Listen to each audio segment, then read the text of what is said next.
আচ্ছা ঘটক ভাই, তোমার যে আমি বলছিলাম আমার মেয়ের জন্য একটা পাত্র দেখতে, তুমি কি দেখছো নাকি? আর নতুন কোনো পাত্র সন্ধান আছে নাকি তোমার কাছে? তোমার মেয়ের জন্য এই পর্যন্ত আমি কম করে হলো 70 থেকে 80 জন পাত্র সন্ধান দিছি। সবকিছু দেখার পরে তোমার মেয়ে বইলা দে এটা সমস্যা ওটা সমস্যা তার। আমার তো মনে হয় তোমার মেয়ের বিয়ে করার ইচ্ছা নাই। তোমার মেয়ে যে অবস্থা আরম্ভ করছে, তোমার মেয়ের কি এই জন্য বিয়ে হওয়ার সম্ভাবনা আছে? তোমার মেয়ের জন্য পাত্র খুঁজতে খুঁজতে আমার টাকা পয়সার সময় সবই নষ্ট হইতাছে। আর তুমি তো আমার এই পর্যন্ত কোনো টাকা পয়সা খরচ দিলা না। আচ্ছা ঘটক ভাই, তুমি এটা কোনো কথা বললা?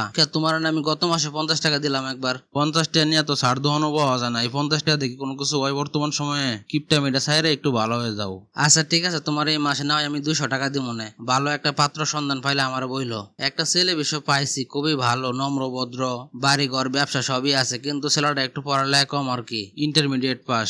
তুমি এটা কোনো কথা বললা? আমার মেয়ে হলো অনার্স মাস্টার্স পাস, আর তুমি কিনা তার জন্য পাত্র দেখলে একটা ইন্টার পাস।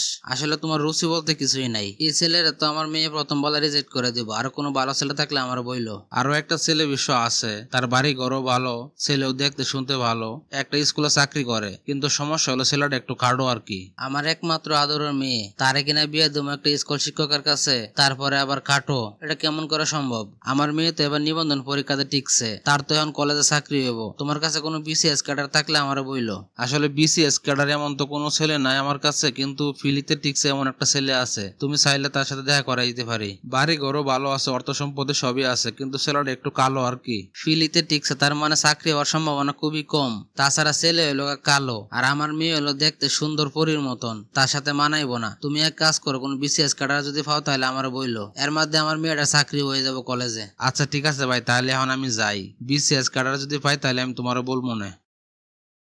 কি খবর ঘটক ভাই, তুমি কেমন আছো? আর আমার দেখে দেখে দূরে সরে যাও, কারণটা কি? বিসিএস ক্যাডার কি কোনো পাত্র পাইছো নাকি? বললা না তো কোনো কিছু। আসলে ভাই কোনো বিসিএস ক্যাডার পাত্র পাই না, আর এটা পাওয়াও কি একবার সহজ নাকি? এই কারণে তোমার সামনে পড়ি না আর কি। আমার মেয়ে তখন কলেজে চাকরি করতেছে, আর তার বয়সও দিন দিন বাইরে যাইতেছে। আগামী 3 মাসের ভিতরে আমার মেয়ের যে করে হোক বিয়ে দেওয়া লাগবো। ওই যে বিসিএস পিলি ফাঁস করছিল, ওই ছেলেটার খবর কি? সেই ছেলে তো পরে বিসিএস ক্যাডার হয়ে গেছে, তারপরে আবার অন্য বিসিএস ক্যাডার মেয়ে একটা বিয়ে করে নিছে। আচ্ছা তাহলে ওটা বাদ দাও, তোমার আমি 3 মাস সময় দিলাম, আরো একটা বিসিএস ক্যাডার ছেলে দেখো। আচ্ছা ভাই, তুমি ইদানিং আমার দেখলে ফলায় ফলায় তা কারণটা কি? তোমারও তো আমি টাকা পয়সা দিই নাকি? তুমি যে আমার টাকা দো সেটা তো আর আমি অস্বীকার যাই না কোনোদিন। তোমার সাথে দেখা করি না, তার কারণ হলো বিসিএস ক্যাডার ছেলে এখনো খুঁজে পাই নাই। আচ্ছা বিসিএস ক্যাডার ছেলে যদি না পাও, তাহলে তুমি এক কাজ করো, কলেজের প্রভাষক হয়েছে নতুন, এরকম কোন ছেলে থাকলে আমার বইলো।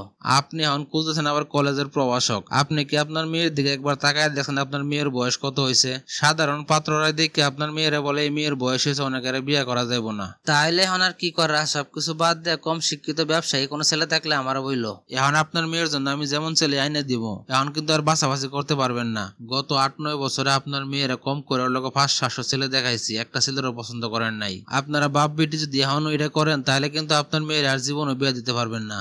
আসলে তো আমি এত বাঁচতে বাঁচতে আমার মেয়ের জীবনটা আমি নষ্ট করে দিলাম। এখন মেয়েটার বিয়ার বয়সও শেষ হয়ে গেল। আসলে আমাদের এত উচ্চ আকাঙ্ক্ষা করা ঠিক হয় নাই। আচ্ছা ঠিক আছে, আমি তোমার কথায় রাজি আছি। তুমি যেমন পারো ভালো দিকে একটা ছেলে খুঁজে আনো, আমি তার সাথে বিয়ে দিয়ে দেবো।